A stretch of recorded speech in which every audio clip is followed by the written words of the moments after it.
वालेकुम बच्चों, आज हम लोग फर्स्ट ईयर बायोलॉजी का पहला चैप्टर बायोलॉजिकल मॉलिक्यूल्स पढ़ने जाएंगे। तो सबसे पहले तो हमें ये पता होना चाहिए कि बायोलॉजिकल मॉलिक्यूल्स के बारे में स्टडी करना किस फील्ड में आता है।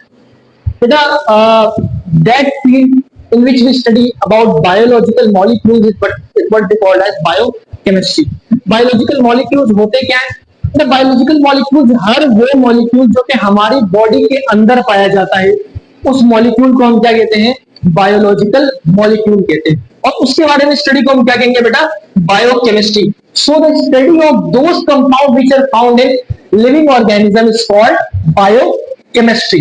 नाउ बेटा, अगर हम किसी भी सेल के अंदर देखें तो सेल के अंदर दो चीजें होती हैं, मेनली टू पार्ट होते हैं सेल के, that is cytoplasm and the other one is it's nucleus.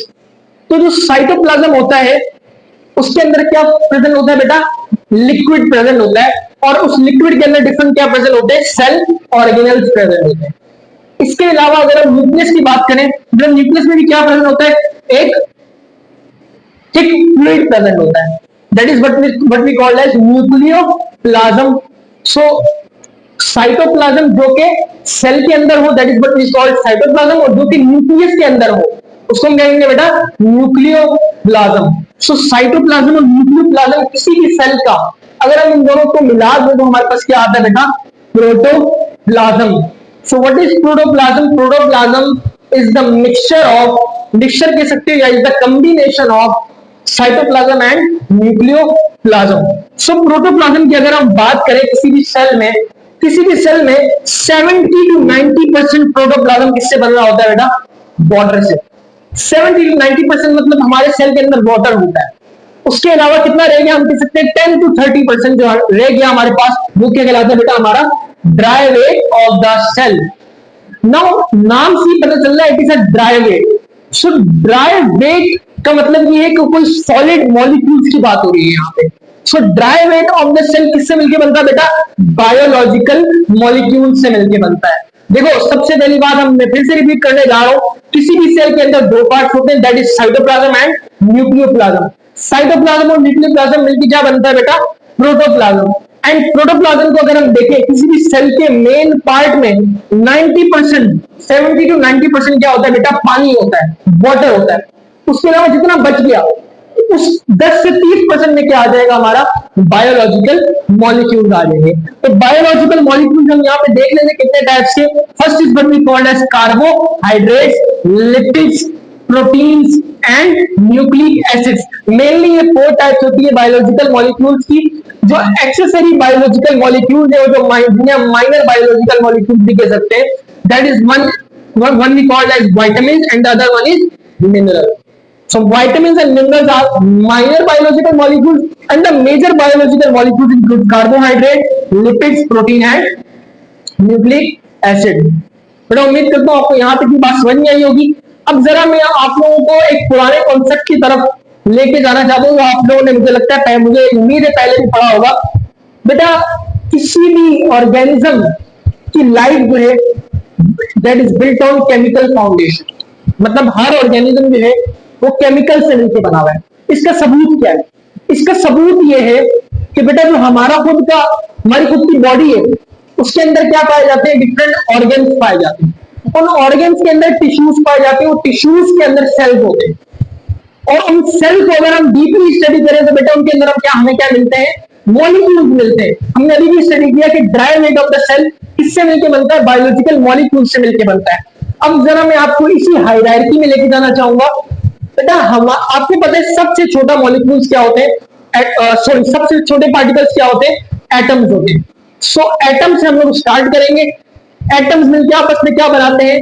Molecules. Molecules मिलकर आपस में क्या बनाएंगे बेटा? सेल ऑर्गेनेल्स बनाएंगे। सेल ऑर्गेनेल्स में क्या आ जाता है? आपको पता है माइटोकॉन्ड्रिया एंड राइबोसोम्स, लाइसोसोम्स, ये सारे हमारे पास गोल्गी कॉम्प्लेक्स हो गया, एंडोप्लाज्मिक रेटिकुलम हो गया, ये सारे हमारे सेल ऑर्गेनेल्स में आते हैं। सेल ऑर्गेनेल्स किससे मिलकर बनते हैं बेटा? मॉलिक्यूल से। मॉलिक्यूल्स खुद किससे मिलकर बनेंगे?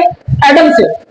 और एटम्स को, नेक्स्ट बात है, I am not a chemistry teacher, लेकिन आपको ये पता होना चाहिए कि एटम्स से भी छोटे पार्टिकल्स होते हैं, that is what we called as subatomic particles, protons, neutrons and electrons. But cell organelles की अगर हम बात करें तो सेल ऑर्गेनेल मिलकर क्या बनाते हैं बेटा, एक पूरा सेल बनाते हैं। इस पूरे सेल के अंदर क्या होते हैं, डिफरेंट सेल ऑर्गेनल, वो मिलकर हमारा पूरा क्या बना देते हैं बेटा, एक पूरा सेल बना देते हैं।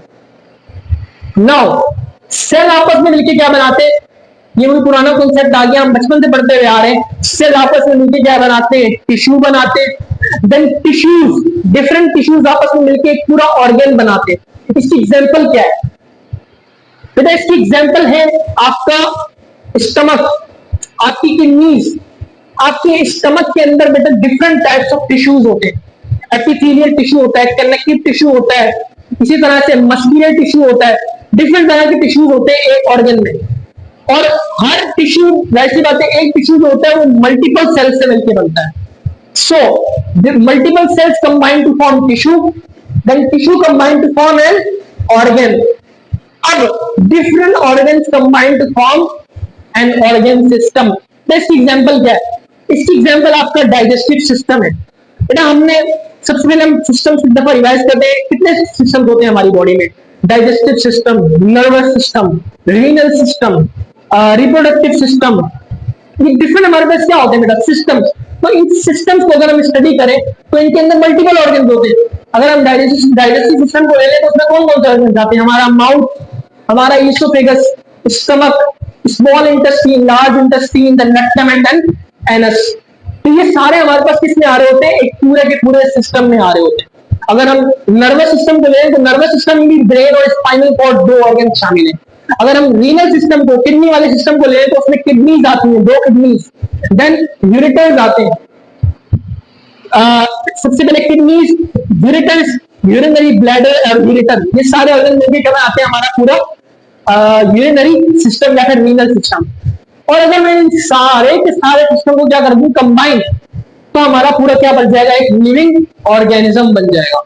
सो a living organism is a combination of different organ system, and an organ system is a combination of different organs, and an organ is a combination of different tissues. Tissue is made up of multiple cells. Cells are made up of multiple cell organelles which are simultaneously made up of molecules and then atoms. मतलब अगर हम deep करते हैं किसी भी organism को तो हम कहां तक पहुंचेंगे बेटा, एटम तक पहुंचेंगे। And we all know what is an atom? Carbon, nitrogen, hydrogen, these all are atoms. So it means that life is built on chemical foundation. ये हो गया। अब हम लोग थोड़ा आगे बढ़ते हैं, यहां तक हमने देख लिया, हमने हायरार्की भी पढ़ ली।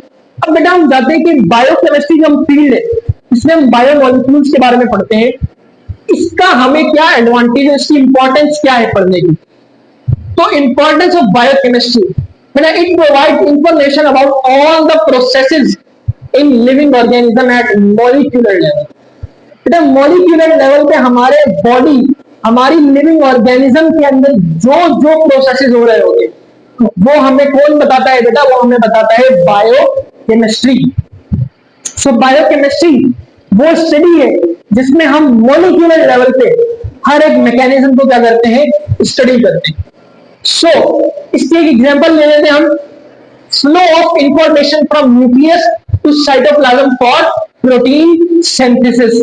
बेटा ये बेटा प्रोटीन सिंथेसिस के लिए हमारी बॉडी में protein is what, protein is a biological molecule.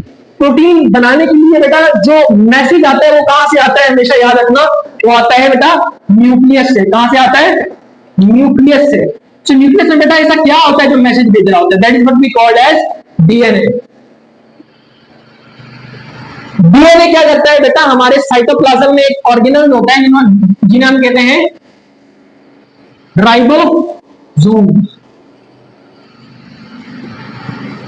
मतलब हमारे न्यूक्लियस में जो डीएनए है वो क्या भेजेगा, वो इंफॉर्मेशन भेजेगा हमारे राइबोसोम्स को कि भाई आपने क्या बनाना है, आपने बनाना है प्रोटीन। तो ये हमें कैसे पता चलेगा कि ये मैसेज कहां से आ रहा है, ये मैसेज न्यूक्लियस से आ रहा है साइटोप्लाज्म में, ये हम किस फील्ड में पढ़ेंगे बेटा? हम पढ़ेंगे बायोकेमिस्ट्री में। तो सबसे ये मैंने आपको एग्जांपल बताइए कि मॉलिक्यूलर लेवल पे आप डिफरेंट मैकेनिज्म्स को किस तरह स्टडी करते हो। ये तो बेटा एक मैकेनिज्म, इसके अलावा और मल्टीपल मैकेनिज्म होते हैं। ये तो अभी राइबोसोम की बात की हमने। अगर माइटोकॉन्ड्रिया की बात करें तो माइटोकॉन्ड्रिया में व्हाट इज माइटोकॉन्ड्रिया? बचपन से पढ़ रहे हैं, that is a power house of cell. उसको पावर हाउस ऑफ सेल क्यों कहते हैं? क्योंकि बेटा ये हमें क्या प्रोवाइड करता है? एनर्जी प्रोवाइड करता है। और एनर्जी बनाने के लिए एक केमिकल प्रोसेस की नीड होती है, that is what we call respiration. So in processes के बारे में स्टडी करने के लिए हमें मॉलिक्यूलर लेवल पे जाना पड़ेगा। और इस मॉलिक्यूलर लेवल की स्टडी को हम किसमें स्टडी करेंगे बेटा? बायोकेमिस्ट्री में स्टडी करेंगे। The second importance of biochemistry is it also tells about abnormal mechanism that causes disease. बेटा हमें कोई भी बीमारी होती है उसका हमेशा कोई ना कोई, अगर हम रूट कॉज देखें, वो क्या होता है? मॉलिक्यूलर लेवल पे होता है। सपोज करते हैं बेटा आप लोगों ने एक बीमारी का नाम आप लोग मुझे बहुत ज्यादा कॉमन बीमारी है, अक्सर खानदान में बीमारी होती है, हम एक दो बंदों को, उसे हम कहते हैं डायबिटीज। डायबिटीज क्या होती है बेटा? शुगर की बीमारी होती है। अब ये जो शुगर की बीमारी है इसमें होता क्या है बेटा? इस बीमारी में दरअसल होता ही है कि हम जब जो भी खाना खाते हैं वो खाना जब डाइजेस्ट होता है तो हमारे ब्लड में शामिल होता है। बेटा जब हम खाना खाएंगे और जब वो हमारे ब्लड में बढ़ेगा तो उसको कम करने के लिए वो जो खाना होता है जिसे हम ग्लूकोज कहते हैं, उसको हमारे ब्लड में कम करने के लिए एक हार्मोन होता है जिसे हम कहते हैं इंसुलिन। अब ये इंसुलिन हार्मोन होता है, ये इंसुलिन क्या करता है? हमारे ब्लड में ग्लूकोज को क्या करता है बेटा? कम। ग्लूकोज को हमारे ब्लड में कम करता है, क्योंकि अगर हमारी बॉडी में हमारे ब्लड में ग्लूकोज हाई हो जाएगी तो इसके बहुत ज्यादा हार्मफुल इफेक्ट्स हो सकते हैं हमारी बॉडी में। तो इससे रोकने के लिए इंसुलिन क्या करता है? हमारे ब्लड में से, मैं बार बार कह रहा हूं बेटा, ब्लड में से, बॉडी में से नहीं, ब्लड में से हमारी जो इंसुलिन है वो क्या करेगा? ग्लूकोज को कम करेगा। तो ग्लूकोज को कम करने के लिए इंसुलिन क्या करता है? हमारी ब्लड में ग्लूकोज को कम करता है। तो इंसुलिन अगर हमारी बॉडी में रिलीज नहीं हुआ, मैं आपको बताया तो what is insulin? Insulin is a protein. Insulin एक क्या है? It is a protein. इसमें दरअसल पेप्टाइड लिंकेजेस होते हैं। तो अगर हम प्रोटीन की बात करें, अगर हम इंसुलिन की बात करें, अगर रिलीज नहीं हो रहा तो हमारे पास कौन सी बीमारी होती है?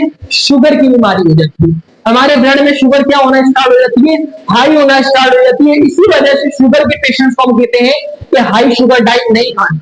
क्यों? क्योंकि अगर आप जितनी हाई शुगर डाइट खाओगे, इंसुलिन रिलीज नहीं हो रहा तो क्या होगा बेटा? हमारी ब्लड में ग्लूकोज की कंसंट्रेशन हाई से हाई होती जाएगी, जिसके बहुत ज्यादा हार्मफुल इफेक्ट्स हो सकते हैं। सो ये जो एक डिजीज मैंने आपको बताई, डायबिटीज, इसका मेन कॉज क्या है? इंसुलिन का रिलीज ना होना। तो ये इंसुलिन जाहिर सी बात है कहां पे? मॉलिक्यूलर लेवल पे रिलीज हो रही है ना।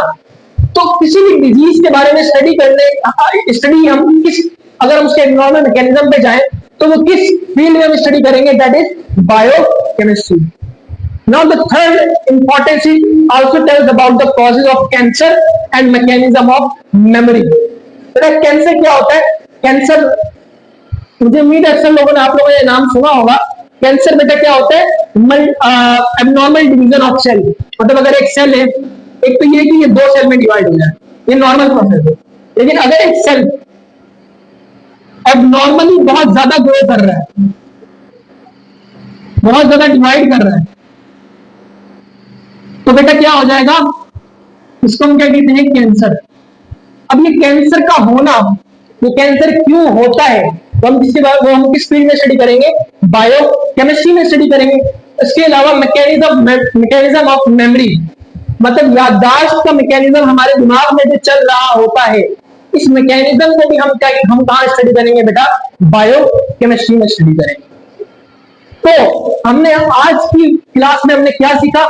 हमने ये सीखा कि बायोलॉजिकल मॉलिक्यूल्स कितने टाइप से होते हैं: carbohydrate, lipids, proteins, nucleic acids and the minor molecules are vitamins and minerals. हमने ये देखा कि किसी भी सेल के अंदर दो पार्ट्स होते हैं, साइटोप्लाज्म एंड न्यूक्लियोप्लाज्म, वो दोनों मिलकर बनाते हैं प्रोटोप्लाज्म। और इस प्रोटोप्लाज्म का 70 to 90% क्या होता है, water, and the remaining percent is called as dry weight of the cell, जिसमें हमारे बायोलॉजिकल मॉलिक्यूल। हमने ये पढ़ा कि किसी भी ऑर्गेनिज्म के अंदर अगर हम किसी भी ऑर्गेनिज्म को डीप डिग करें तो उसकी जो फाउंडेशन निकलेगी वो क्या निकलेगी, केमिकल फाउंडेशन निकलेगी। इसके अलावा हमने क्या स्टडी किया, इंपॉर्टेंस ऑफ बायोकेमिस्ट्री। तो जो बायोकेमिस्ट्री वाली फील्ड है इसमें हम इसकी इंपॉर्टेंस, इसकी हमारी जिंदगी में क्या अहमियत है। तो बेटा आज की क्लास हम यही तक रखते हैं, अगली क्लास में हम इंशाल्लाह इससे आगे स्टडी करेंगे।